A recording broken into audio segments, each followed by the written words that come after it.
Bismillahirrahmanirrahim. Assalamualaikum warahmatullahi wabarakatuh.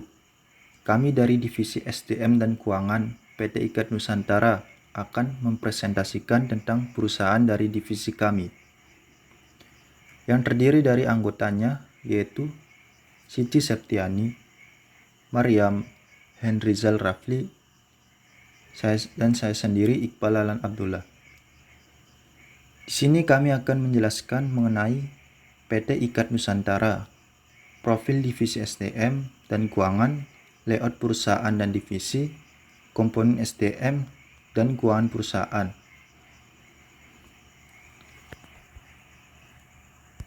Untuk waktu dan tempat dipersilahkan. Selanjutnya yaitu lokasi PT IKAT Nusantara. PT IKAT Nusantara terletak di Jalan Ahmad Yani nomor 14, Karawang Barat, Jawa Barat. Perusahaan ini bergerak di bidang industri benih, jagung, dan kedelai dengan kualitas unggul di kelasnya. Berdiri sejak 28 Juli 2010. PT IKAT Nusantara sendiri bisa dikunjungi melalui media sosial yaitu Facebook dengan IKAT Nusantara, Instagram IKAT@Nusantara, Twitter IKAT@Nusantara, email info@ikatnusantara.id.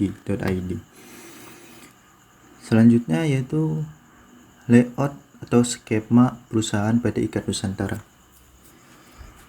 Pertama yaitu terdiri dari 4 parkir motor, parkir mobil, kantor PT IKAT Nusantara, dan kantor pos. Di lantai 1 yaitu ada ruangan resepsionis, kafetaria, musola, alat kebersihan, dapur, dan tangga. Untuk lantai 2 itu meliputi ruang tamu, ruang rapat, toilet, ruang kantor bagian promosi, ruang kantor bagian sekretaris, ruang kantor bagian distribusi, ruang kantor bagian analisis pasar, ruang manajer pemasaran. Untuk lantai 3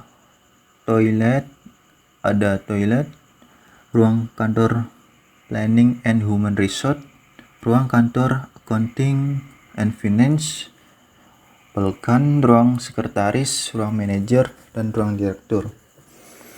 Kemudian visi, misi, moto, dan jargon PT IKAT Nusantara. Visi kami yaitu bahwa kami percaya dengan benih pangan yang berkualitas baik dan memenuhi kebutuhan pangan dan dapat mensejahterakan petani. Misi kami yaitu PT IKAT Nusantara menyediakan benih pangan dengan mutu tinggi. Kemudian moto kami itu from seed from health, yang artinya dari benih untuk kesehatan. Dan jargonnya yaitu menanam benih untuk negeri. Kemudian sejarah perusahaan PT IKAT Nusantara. PT IKAT Nusantara merupakan perusahaan benih swasta yang bergerak di bidang produksi perbenihan tanaman pangan. Perusahaan ini bergerak di bidang jagung dan kedelai dan kualitas unggul di kelasnya. PT IKAT Nusantara berdiri sejak tanggal 28 Juli 2010 dan terletak di Jalan Ahmad Yani nomor 14, Karawang Barat, Jawa Barat. Visi dari PT IKAT Nusantara yaitu menyediakan benih pangan dengan mutu tinggi.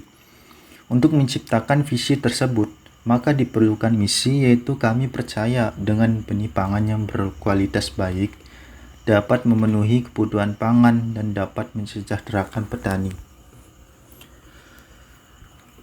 Selanjutnya yaitu struktur organisasi PT IKAT Nusantara. Yang pertama yaitu direktur utama.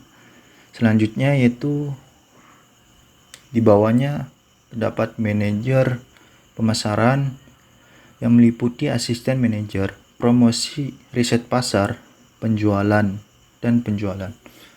Kemudian manajer produksi meliputi sekretaris, karit humas dan kemitraan, mitra pertanian, penyuluhan dan komunikasi, teknis perencanaan, kawit pengawasan, sertifikasi, karit produksi, teknik pengawasan, teknik lapang, teknisi, teknis perencanaan. Kemudian bagian manajer pengolahan meliputi sekretaris, asisten manajer pengoperasian alat, asisten manajer penyimpanan, asisten manajer pengemasan dan limbah, asisten manajer pengujian mutu. Kemudian bagian keuangan dan SDM meliputi asisten manajer keuangan, asisten manajer SDM, administrasi SDM, pengembangan dan pelatihan, administrasi keuangan, dan bagian keuangan. Kemudian profil lengkap divisi SDM dan keuangan. Visi kami yaitu mewujudkan divisi SDM dan keuangan yang jujur, bersih, dan berkompeten. Kemudian misinya yaitu menjadikan manajemen SDM dengan sistem yang objektif, adil, dan transparan, melaksanakan layanan administratif SDM secara efisien dan efektif, meningkatkan keterlibatan top tim secara berkelanjutan dalam pelaksanaan aktivitas SDM, serta mengatur dan mengelola keuangan perusahaan. Berperan sebagai prime mover dalam mendorong pembangunan PT IKAT Nusantara di masa depan. Melalui manajemen pendapatan dan pembelanjaan perusahaan yang proaktif, divisi SDM dan keuangan menggerakkan dan mengarahkan perekonomian perusahaan menyongsong di masa depan. Pertumbuhan ekonomi yang inklusif mengindikasikan bahwa pertumbuhan dan pembangunan yang diarahkan oleh divisi SDM dan keuangan akan menghasilkan dampak positif di semua sistem, baik pekerja yang andal serta alat-alat yang canggih untuk mendorong menghasilkan benih yang berkualitas dan bermutu tinggi. Untuk motonya, yaitu moto divisi SDM dan keuangan, yaitu bersih, akuntabel, dan transparan. Untuk jargonnya yaitu SDM keuangan, from seed we can make money. Selanjutnya yaitu tugas dan wewenang divisi sumber daya manusia. Tugasnya yaitu meliputi yang pertama, mengkoordinasikan, merencanakan, serta mengarahkan segala administrasi dan tanggung jawab yang berkaitan dengan SDM. Kedua, merencanakan, mengkoordinasikan karyawan dan tenaga kerja di perusahaan untuk membantu memajukan perusahaan. Ketiga, sebagai penasehat serta bertanggung jawab dalam proses perekrutan, evaluasi kinerja, dan program-program pelatihan. Keempat, memberikan kebijakan serta menerapkan kebijakan tersebut untuk mengendalikan produktivitas kerja pegawai. Wewenang divisi keuangan dan SDM yaitu mengajukan rencana kebutuhan SDM kantor. Yang kedua, melaksanakan rekrutmen SDM sesuai dengan kewenangannya. Ketiga, melaksanakan pemantauan dan pembinaan SDM sesuai kewenangannya. Keempat, melaksanakan kompilasi. Kelima, menyelenggarakan pencatatan kepegawaian dan mengelola dokumen kepegawaian. Keenam, menyusun laporan posisi dan mutasi. Ketujuh, melaksanakan penggandaan barang dan jasa umum. Selanjutnya yaitu tugas dan wewenang keuangan. Meliputi yang pertama, bekerja sama dengan manajer divisi pemasaran, produksi, serta pengolahan. Kedua, membuat perencanaan umum, perencanaan keuangan perusahaan. Ketiga, menetapkan gaji, bonus, dan kompensasi serta biaya-biaya lainnya yang menunjang kegiatan operasional perusahaan. Keempat, menjalankan kegiatan yang berkaitan dengan pengelolaan keuangan di perusahaan dan bertanggung jawab kepada manajer divisi keuangan. Untuk struktur organisasi divisi SDM dan keuangan meliputi manajer, yaitu Septi Sitari Saputri, Finance Officer Mariam beserta jajarannya, Human Resource Department Planning Iqbal Alan Abdullah beserta jajarannya, administrasi yaitu Henry Zal serta jajarannya. Selanjutnya itu profil pejabat divisi SDM dan keuangan. Untuk manajer sendiri yaitu yang bertugas yaitu Septiani Sitari yang bertanggung jawab penuh dalam divisi SDM dan keuangan. Kedua, Finance Officer yaitu Mariam yang bertanggung jawab dalam mengenai keuangan perusahaan. Kemudian administrasi, bagian administrasi yaitu Henrizal Rafli yang bertanggung jawab dalam kegiatan administrasi SDM. Kemudian Human Resource Department Planning yaitu Iqbal Alan Abdullah yang bertanggung jawab dalam merencanakan SDM. Kemudian job description SDM dan keuangan. Manajer SDM dan keuangan meliputi yang pertama bertanggung jawab dalam mengelola, mengorganisasikan, mengawasi, dan mengembangkan sumber daya manusia demi terciptanya SDM yang unggul dan berkualitas. Kemudian bertanggung jawab penuh dalam progres rekrutmen pegawai atau staf, mengatur dan mengawasi mengenai kedisiplinan pegawai serta adil dalam membuat peraturan reward and punishment bagi pegawai. Ketiga, bertanggung jawab penuh terhadap bidang keuangan dan perusahaan serta mengawasi alur keuangan perusahaan. Keempat, membuat laporan kegiatan kepada Direktur Utama setiap 1 bulan sekali sebagai pertanggungjawaban seluruh aktivitas yang telah dilaksanakan selama 1 bulan.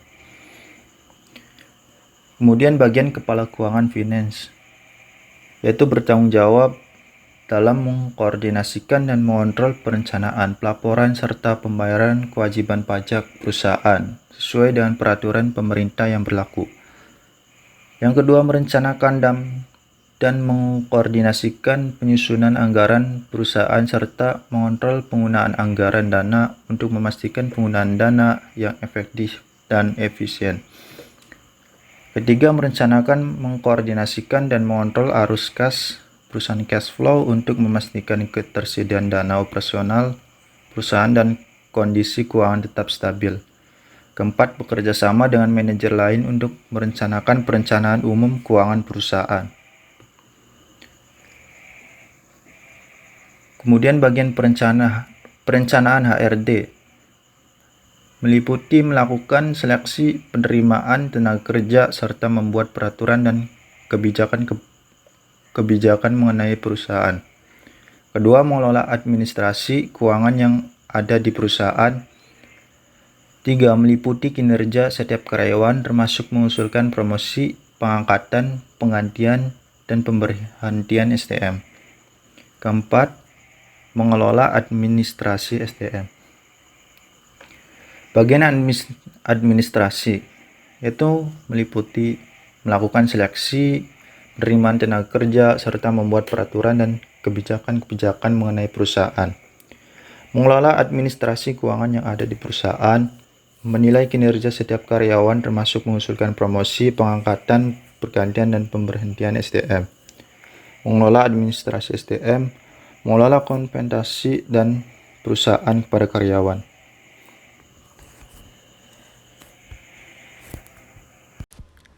Lalu di sini ada layout denah divisi SDM dan keuangan.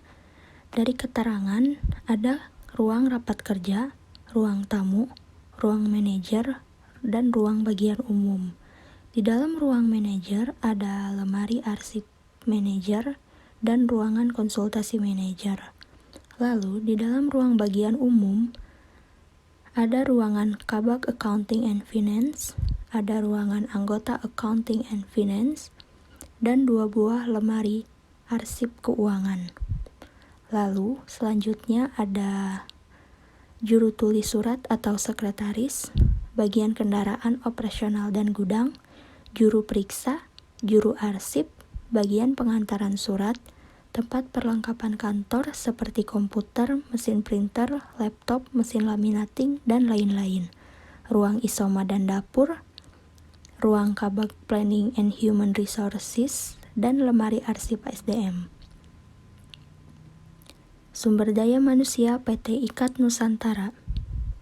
Sumber daya manusia adalah individu yang bekerja sebagai penggerak suatu organisasi, baik institusi maupun perusahaan, dan berfungsi sebagai aset yang harus dilatih dan dikembangkan kemampuannya.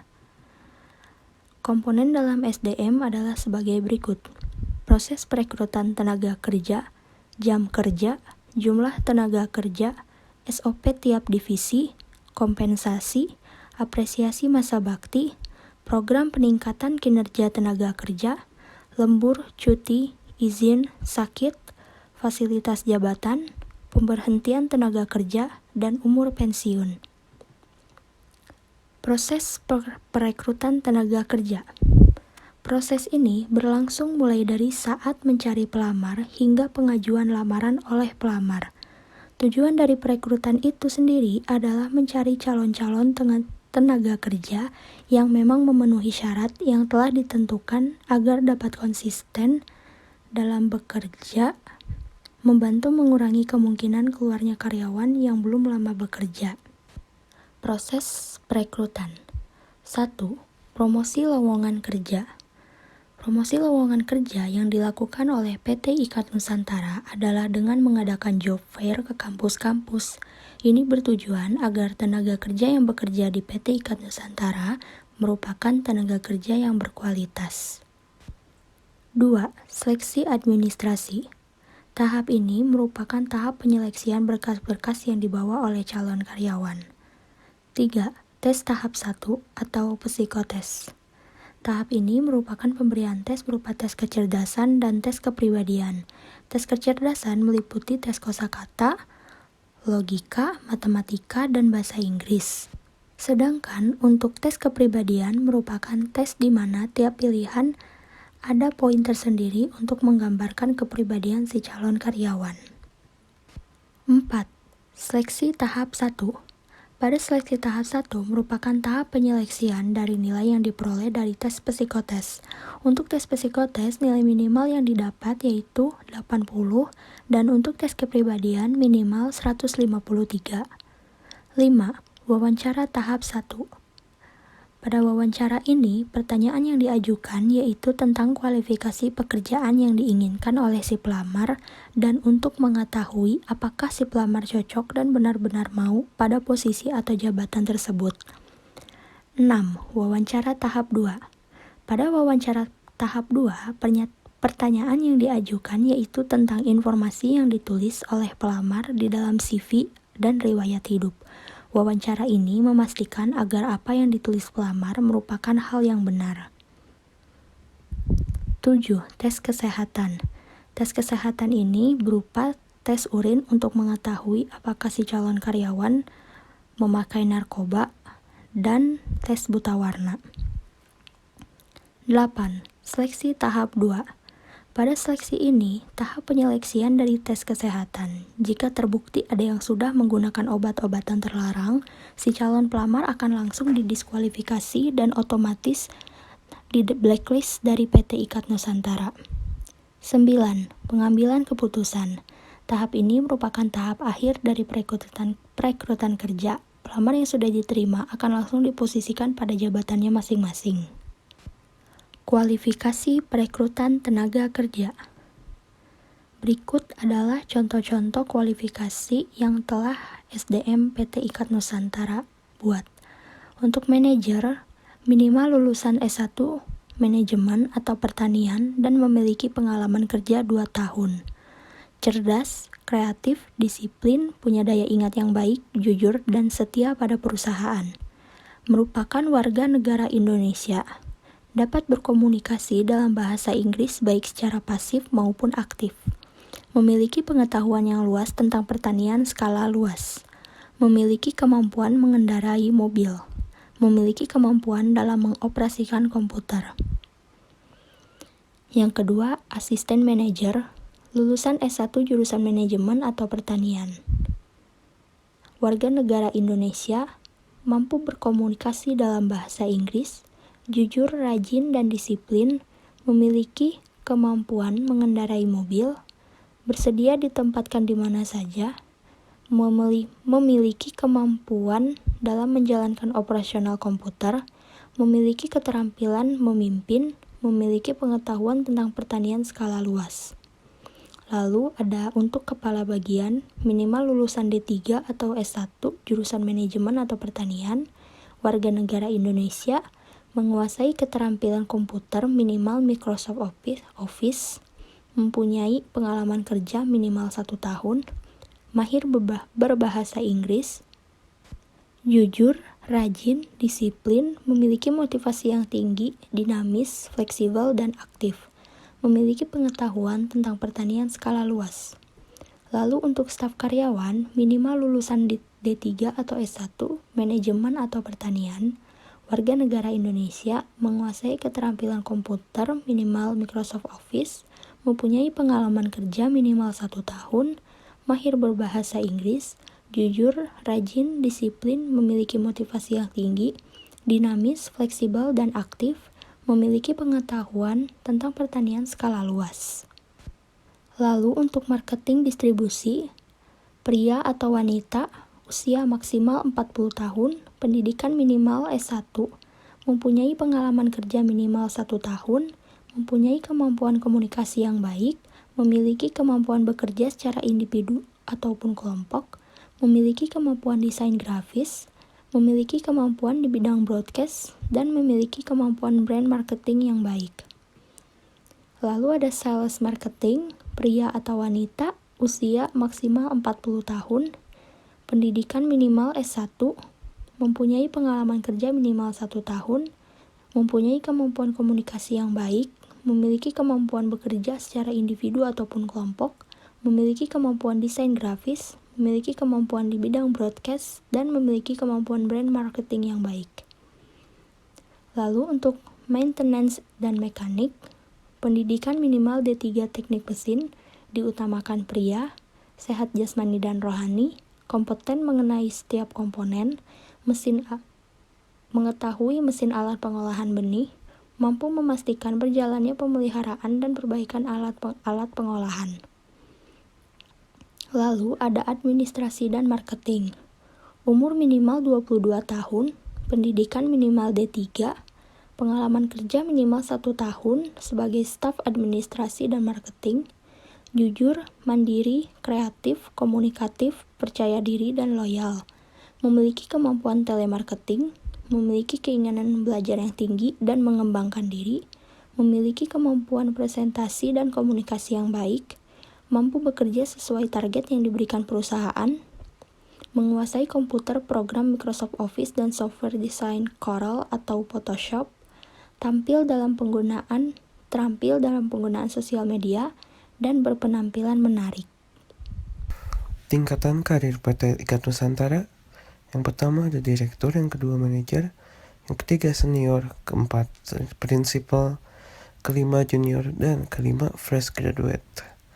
Jenjang karir PT Ikat Nusantara terdiri dari general manager, direktur, manajer, kemudian asisten manajer, supervisor, lalu karyawan, orientasi atau training pegawai, dan pelamar.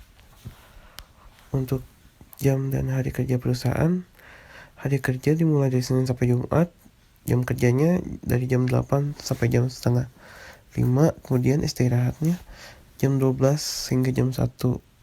Untuk hari Sabtu, hari kerja jam 8 sampai jam 12 dan tidak ada jam istirahat. Kemudian jumlah tenaga kerja pada PT perusahaan Ikat Nusantara terdapat sebanyak 70 pegawai tetap dan 20 pegawai tidak tetap. Pegawai tetap meliputi direktur, manajer, kabag, supervisor, anggota divisi, mandor, supir, dan penyuluh. Sedangkan untuk pegawai tidak tetap meliputi kuli. Kemudian standar operasional prosedur atau SOP dari PT Ikat Nusantara terdiri dari SOP divisi pemasaran,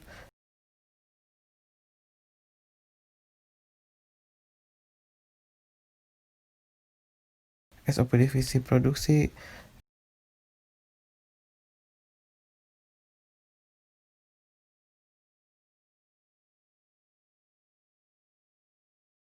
dan SOP divisi pengolahan.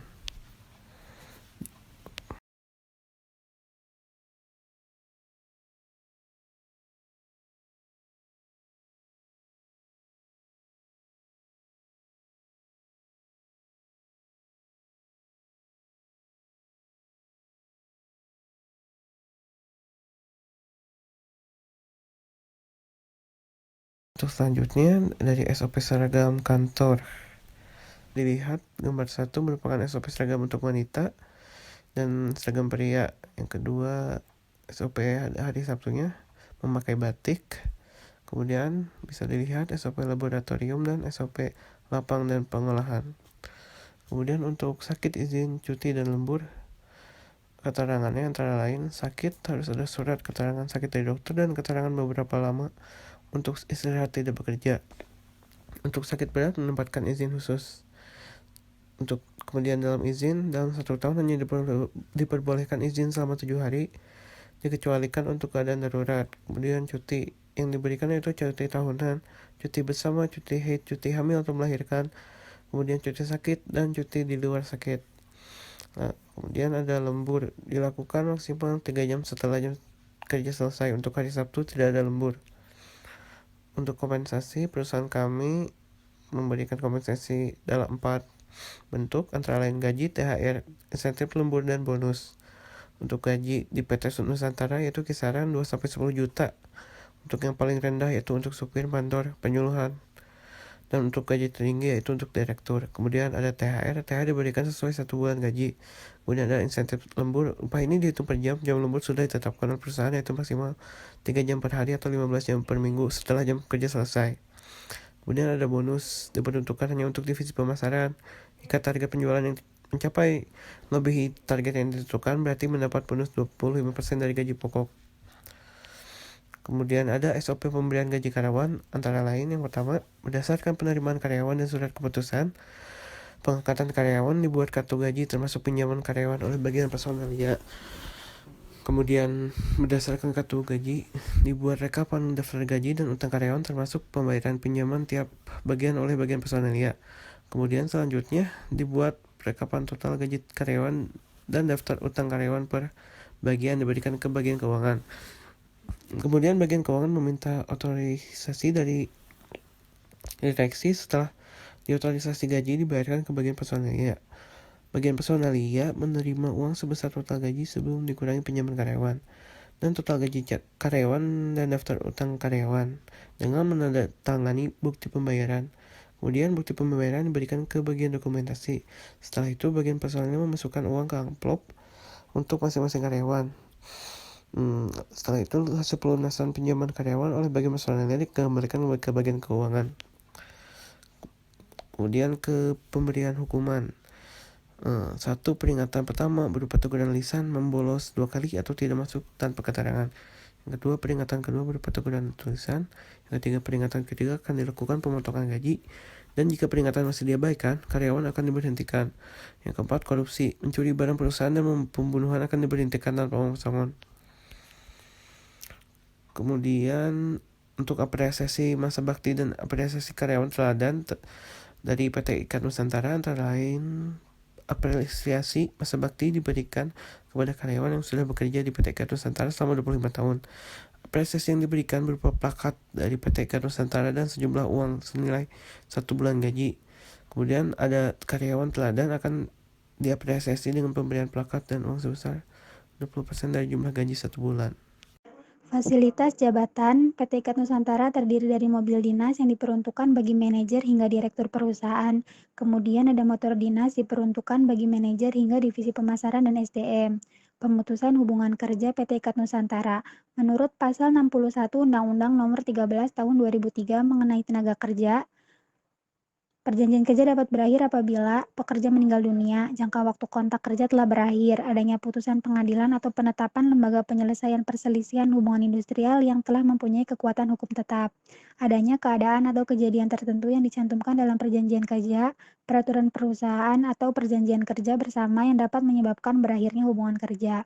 Untuk uang pesangon, masa kerja 5 tahun memiliki uang pesangon 1 bulan gaji, begitupun hingga masa kerja lebih dari 10 tahun memiliki 5 bulan kali gaji.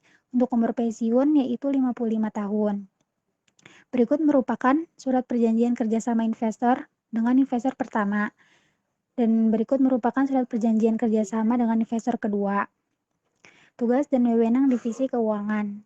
Bekerja sama dengan manajer divisi pemasaran, divisi produksi, dan divisi pengolahan. Membuat perencanaan umum, perencanaan keuangan perusahaan. Menetapkan gaji, bonus, kompensasi, serta biaya-biaya lainnya yang menunjang kegiatan operasional perusahaan. Membuat aliran dana cash flow. Membuat laporan laba rugi, menentukan gaji pegawai, menjalankan kegiatan yang berkaitan dengan pengelolaan keuangan di perusahaan dan bertanggung jawab kepada manajer divisi keuangan. Sumber dana PT IKAT Nusantara berasal dari 2 sumber dengan total 13 miliar.